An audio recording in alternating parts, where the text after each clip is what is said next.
we're going to talk about the definition of bullying and how it compares to the definition of harassment. We're going to be talking about some exciting developments from your board of directors, and Dan Vogel is going to talk to you a little bit about some things that we're planning to do from the board. And then we're going to talk about a recent bullying workshop that we went to that Ted Sitz will be here, and we want to share some news from that workshop. Then we're going to talk about building a process. We're going to share some examples of bullying that we've addressed using different processes, what's worked, what hasn't, and just to share with you some ideas of how you as representatives can start to look at this in a new way. I want to share with you that, remember, unlike sexual harassment, bullying is not illegal. But there are bills that are being worked on to try and address bullying, so we're going to track those.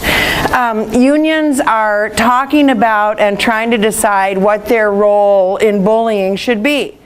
And I'm very proud of MAPE because we've taken some exciting steps in trying to address it and give some tools to the representatives. We believe that in order to address bullying in the workplace, it takes a team.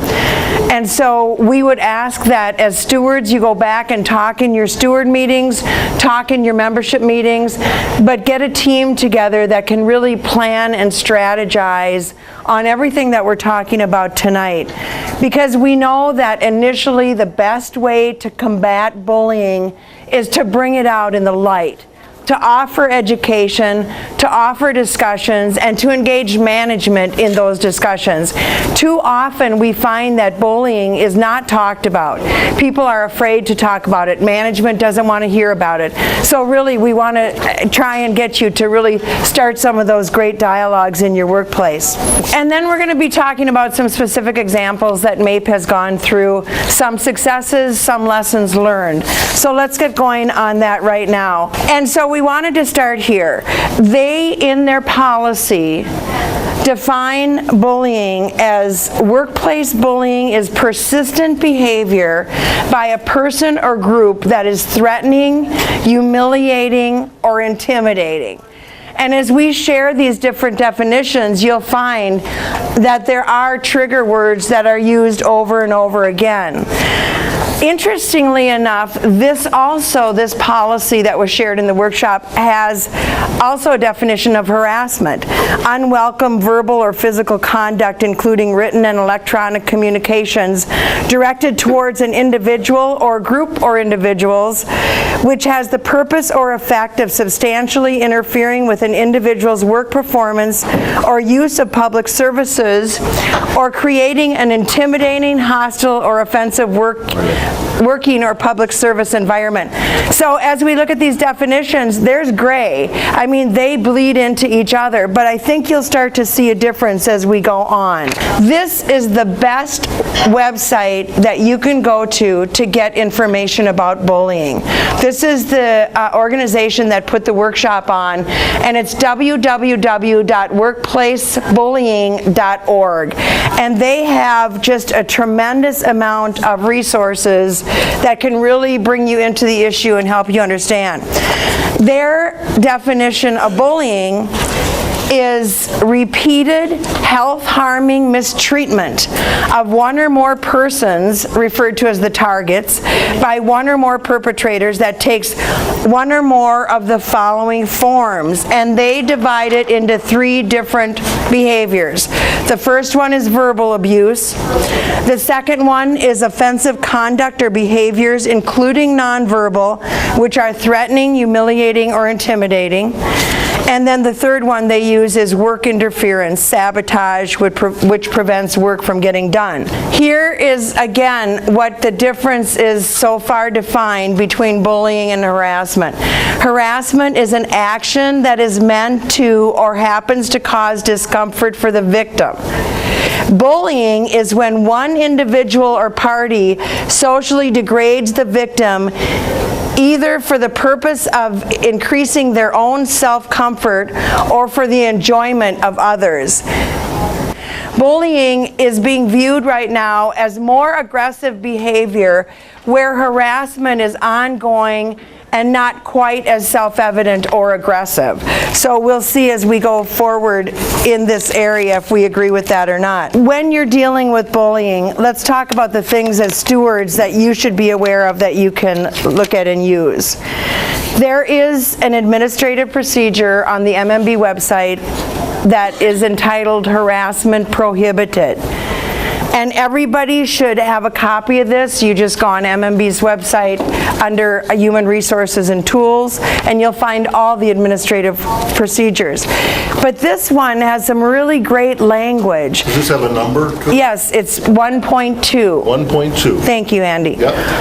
First of all, it says, in order to provide and maintain a productive work environment consistent with merit principles, free of discriminatory practices, and in accord with state statute, it is necessary to remove and eliminate all forms of harassment. That is a very bold statement on an administrative procedure when I compare that with the actions that I see in the work sites. I'm not sure I see that many management carrying out that sentence right there. The other thing it does that you should be aware of is under appointing authorities' responsibility. It says, establish a procedure for internal resolution of harassment complaints that are not based on protected status. That means you should expect that your agency has an internal process to deal with, for instance, employee-employee issues. Notify all employees and orient each new employee to this policy.